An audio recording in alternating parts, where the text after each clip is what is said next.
24-point lead would come back and win a game with this magnitude and this atmosphere? Yeah, I think we were here, 10 days ago in the same situation, almost the exact same score. And we, I think, learned from that situation, being able to keep our composure no matter what the lead was. We felt that they were going to make a run at us. Could we, stay together? And I thought this group stayed together. And on the defensive end, we made stops, and then on the offensive end, we made some big plays. You guys had a couple of big blocks from Lively down the stretch. Just tell us about Yeah, Lively was great with the blocks, and then also I thought knocking down those 2 free throws after the fall, for him to be able to step up and make those free throws. But he was big on the defensive end. I thought PJ was big on the defensive end, and then on the offensive end, with Marshall and PJ, those two playing at a high level for us.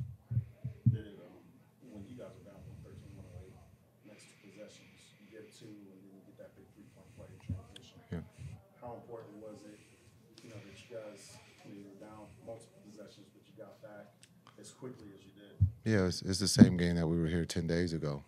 We were down 5, and we get the basket, and Najee gets the and-1. We just didn't finish, the game 10 days ago. And I thought being in that situation with that group, with our group, just understanding that it's just one possession at a time, and I thought the guys stepped up. And defensively, we did what we had to do. We didn't give up the offensive rebounds, so we came up with the block shots and being able to get. I thought Q gets the loose ball and ends up getting the free throws, and so a lot of small things that we cleaned up from the last time we were here. Najee made Morgan his fair share of floaters too. 18 seconds left. How important is it for a guy his size to have that shot? Yeah, I think just the trust, understanding Kai is the one that everyone thinks is going to have the ball, but Marshall was playing extremely well for us. As you brought up the floaters, I don't know if he missed any tonight. He had a lot of great looks, and then with the game on the line, he makes a floater with 1 second, I think, on the shot clock, and that helped us win the game. But I think just the confidence that the guys have in Marshall, not just on the offensive end, but on the defensive end too. Talked about how deep you guys are, but to not have Luka and then Kyrie, which we haven't seen all year, kind of struggle in that last stretch in the fourth quarter, and still come up like that. What does that mean to learn about your group? Yeah, just character. I think this is a character game for us. Again, without Luka on the road, we were just in this situation in Oklahoma City, kind of in the same situation, a free throw blockout. They come up with the loose ball. The games are too close for us to make a mistake late, and so that's something that we'll talk about tomorrow. Understanding our bigs, we've had our bigs in. We might have to go with our smalls to box out, but this team has a lot of character, a lot of trust, and we're becoming a team. It's still early in the season. We've had some injuries, but again, when you talk about our depth, it's the next man up, and those guys are stepping up. Q was big in the starting role. When you look at Hardy makes a big 3, and then Spencer, again, he was huge. And so just understanding the depth and these guys getting the opportunity to play. What's the comfort level, Jason? This is the 3rd game in a row you've had at least 7 guys score 10 or more points. What's the comfort level from a coach's perspective? Yeah, I think we can go a lot of different ways where guys trust. Again, PJ started the party, and he was, dominant, being able to get him in the post and then being able to get him on the move, I thought was great. Especially with Luka out, you're not going to just get one player to become Luka. It's going to take a team, and I thought that the group did a great job. Our bench has been playing extremely well. We're going to need that when we are completely healthy. But it's the rhythm of the game. Guys are getting a little bit more minutes, and so that's where our depth has helped with the injuries. But the trust, when you can share the ball like we're sharing it right now, it just makes the game easy and fun to be a part of. Thanks. PJ,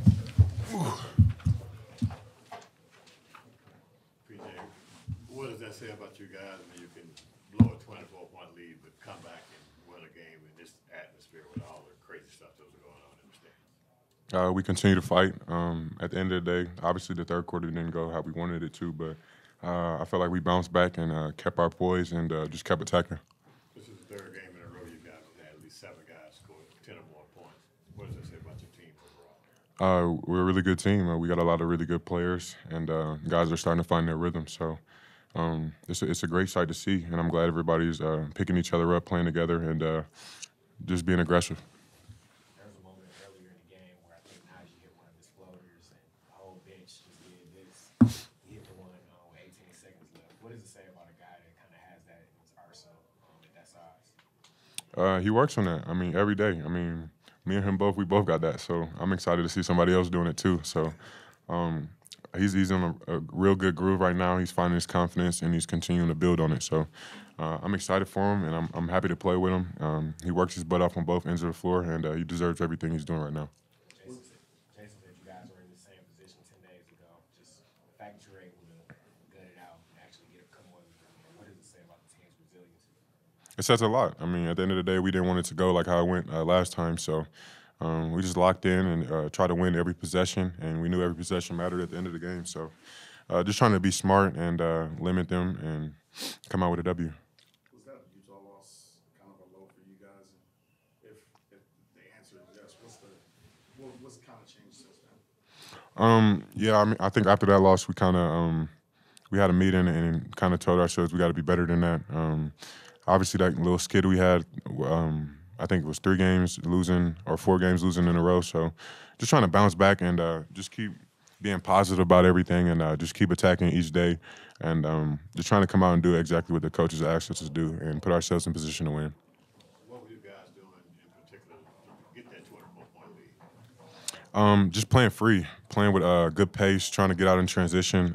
We were getting stops, rebounding the ball, and running. So versus a team like this, we knew we can get out in transition and score pretty well. Talk about Quentin. He scored 10 points out of your first 22 points of the game tonight. Got you guys kicked off pretty well. He's a great player. I'm excited. He's catching his rhythm too. He's been doing his thing, been working, so I'm proud of him. I'm happy he's getting to show his worth for our team, and he's been great on both sides of the ball. You had a couple 20-plus points, 10-plus rebound games last little bit. But just what overall has helped you perform at such a high level?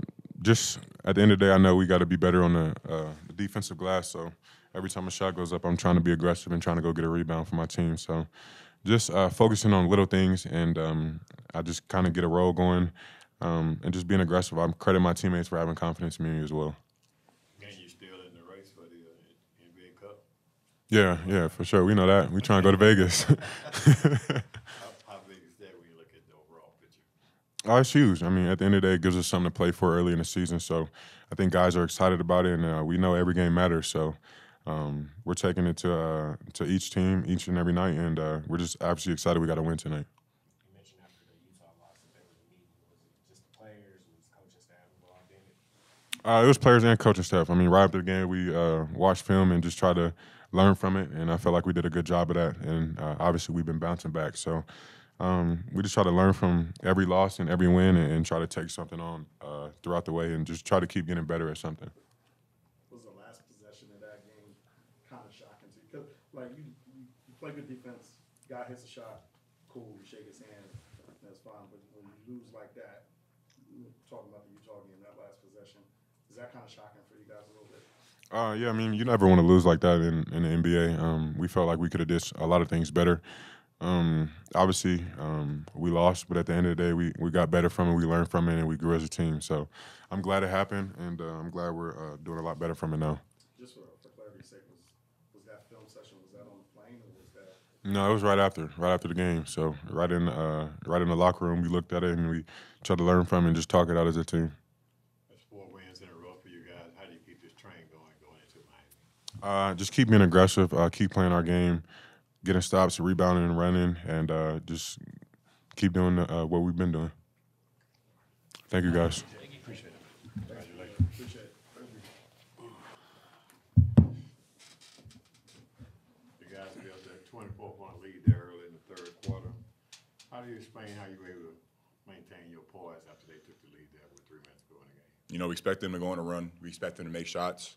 So it's just being able to make sure that we just stay consistent throughout the whole game.